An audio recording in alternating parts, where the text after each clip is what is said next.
আসসালামু আলাইকুম সবাইকে।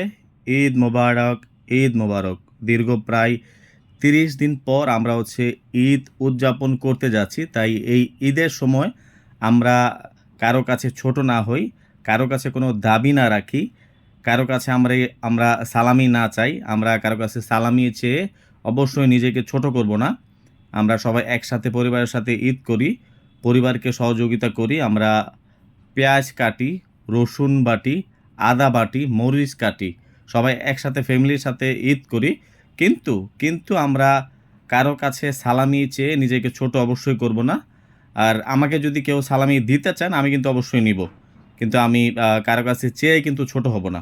তাই আমাকে যে সালামি দিতে চাচ্ছেন অবশ্যই পাঠিয়ে দিবেন। কিন্তু আমি কারো কাছে চেয়ে কিন্তু ছোট হব না। তো আমি আশা করি আপনারা কারো কাছে সালামি চেয়ে ছোট হবেন না, নিজেকে ছোট করবেন না। সবাই ভালো থাকেন, সুস্থ থাকেন। ঈদ মোবারক।